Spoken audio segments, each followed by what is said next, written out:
second episode on the National Curriculum Framework for the foundational stage.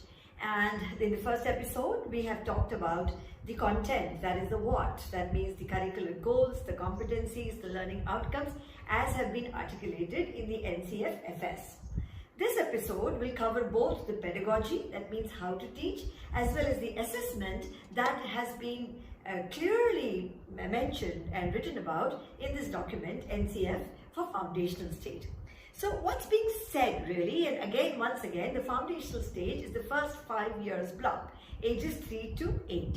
We talked about the 5 domains of education in the previous episode, which talked about the physical domain, the cognitive domain, the socio-emotional domain, art and cultural domain, as well as the language and literacy domain. And we also give examples of each of these for curricular goals, competencies, as well as the learning outcomes. We're now proceeding to see what does the NCF say about the how. That means, how should I teach? The first thing that they're mentioning over there is very popular and also very apt for this age of 3 to 8 years is teach them through play. Learning by doing, activity-based doing, joyful learning. We know all of these things earlier. In that sense, it's not new, but yet there are some beautiful nuggets there in the NCF. First thing they say is, when even if it is play, let there be conversations in L1. That's the language of the instruction. Inter-conversations also, they give a beautiful flow. Free conversations, structured conversations, and they give clear indications to the teachers about how exactly she must go about that. Okay? The second thing that they talk about is, under this learning through play, is storytelling. Again, it's not new for the ECCE teachers because we know about conversation and stories and toys and music. However, this document articulates it in a beautiful, seamless kind of a flow. Now again, stories, they see, we had said socio-emotional domain. So, to be told with feeling, to gestures, animated expressions, and basically become magical in the class, so that you engage the children in whatever you're doing.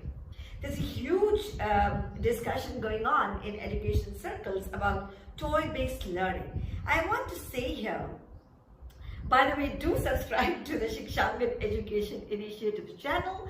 We bring you the best content in the simplest and easiest way that teachers can understand and directly take it into practice in your class. So I was in toy-based learning.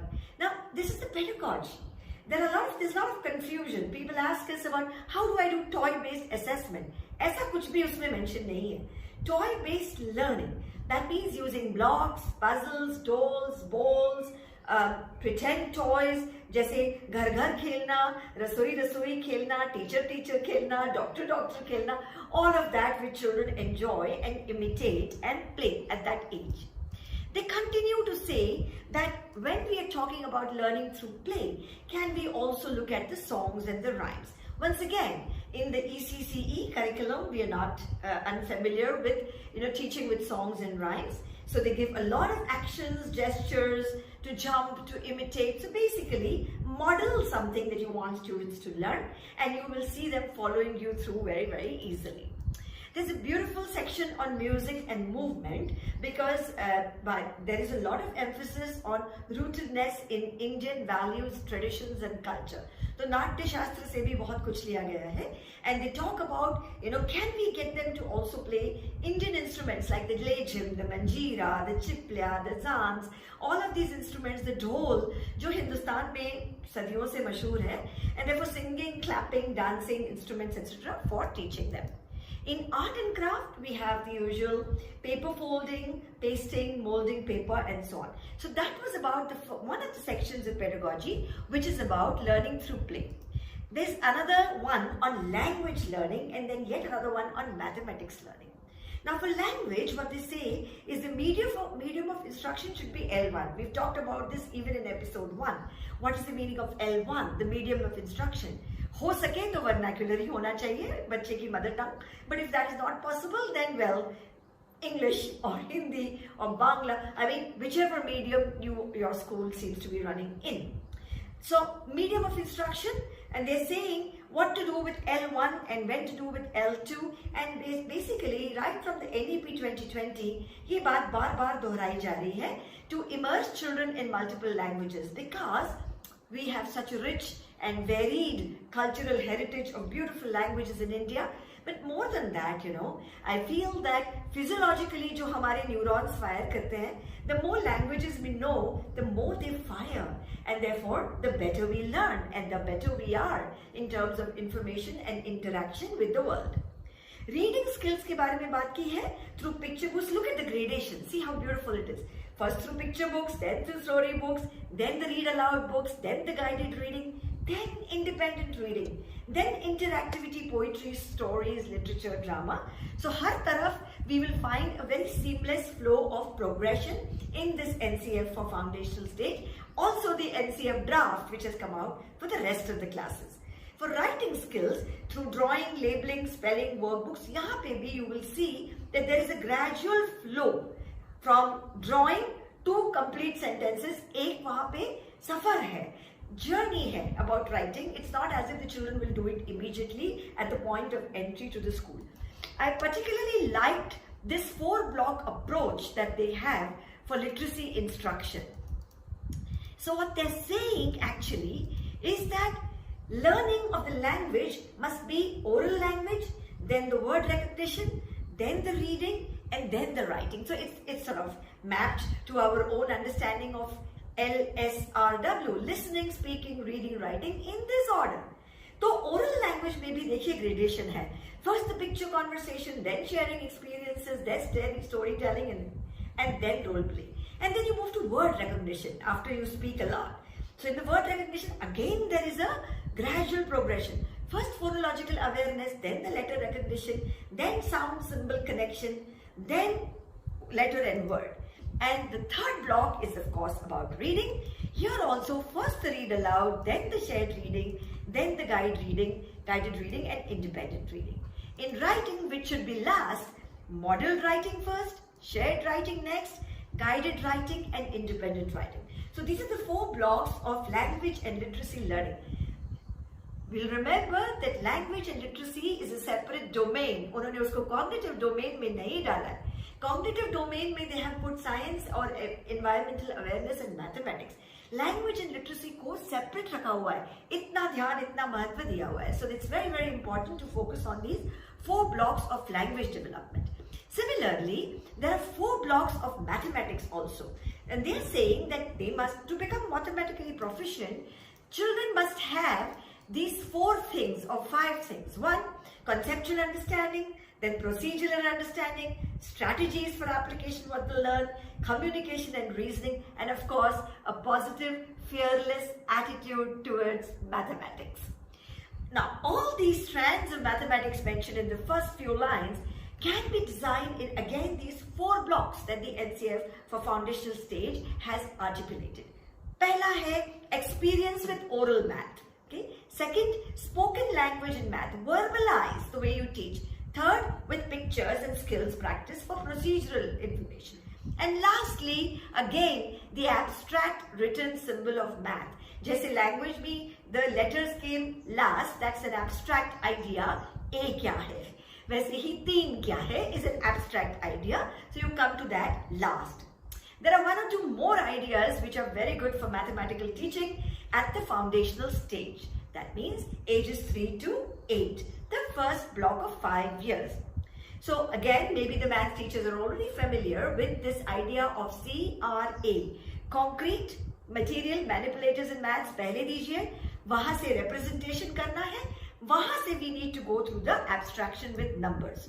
So from concrete to representational to abstract. And the sweet spot for learning mathematics lies somewhere between these 3. CRA. Okay, so we should move to then, how do we know whether our students are learning? So one of the things that they're saying that all assessment needs to be iterative. That यानी कि बार-बार करना है like a cycle. So we begin to observe, get the evidence of the children learning, then we make sure that we analyze and interpret these evidences, And lastly, we actually act upon the evidences. That to kya fayda? We get some evidences, we act upon that, and we make sure that everybody is on the same page and learning. So basically, assessment, assessment की word ही बड़ा strong लगता है for this tender age. But okay, assessment or evaluation should give us some insights into the child's learning. And that should help us, change our pedagogy, design new ways of reaching to every child with all the interests. They have given a beautiful, there are a couple of examples there, her subject से है, math से है, EVS से है, about how do you differentiate teaching. Because what is assumed, like I showed in the previous slide, that all the children in your class is not the same. This is a fact. And therefore, I need to reach out to every child.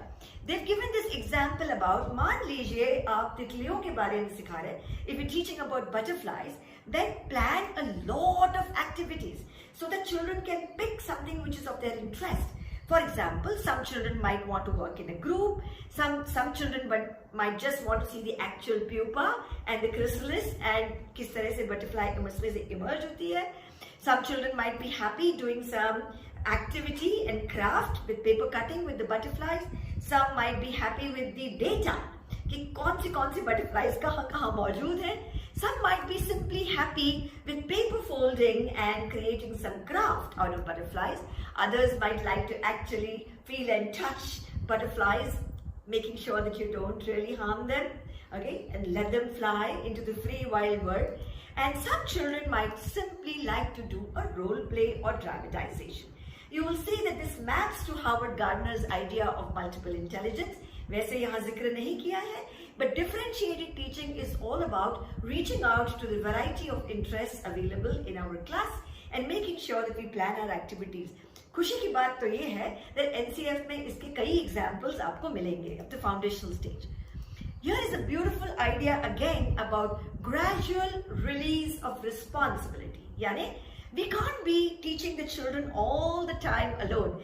Sooner than later, we need to make them take charge of their own learning. तो ये शुरू से ही कर दें. So what they're saying is scaffolding. Scaffolding के मायने है we provide support and then leave them. Okay.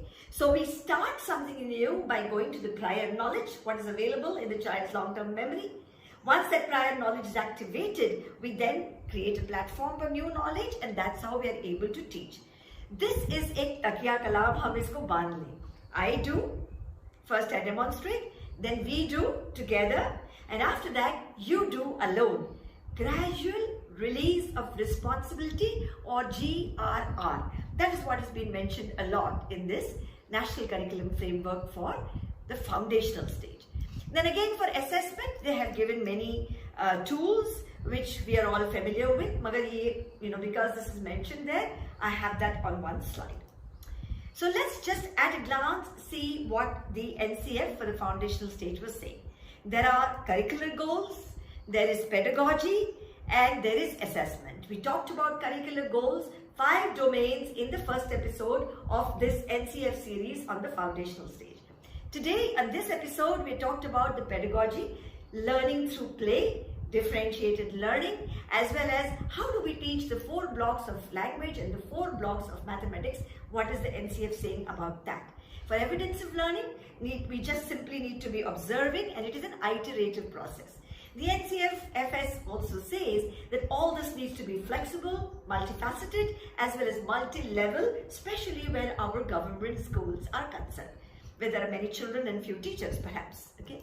Now, we've talked about this, the physical and motor development, that's one of the domain, cognitive development, second domain, socio-emotional development, third, language and literacy, fourth, cultural and artistic, fifth. इसकी बात हमने पहले episode में की हुई है, and we have actually explained each of these domains with examples.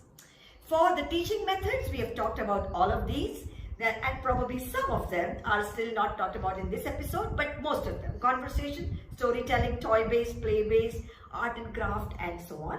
And similarly, that's the pedagogy. Similarly, we need to see the learning outcomes through evidences of learning, which is the assessment. Most of these outcomes are picked up from the NCF. What is it that we need to see at the foundational stage? That sort of concludes the second episode of the series of National Curriculum Framework, do like and subscribe to our channel. The third episode will take you into the Draft NCF from grade 4 onwards up to 12. We'll do a couple of episodes there. Keep watching, stay with us, like, subscribe, share. Thank you for watching.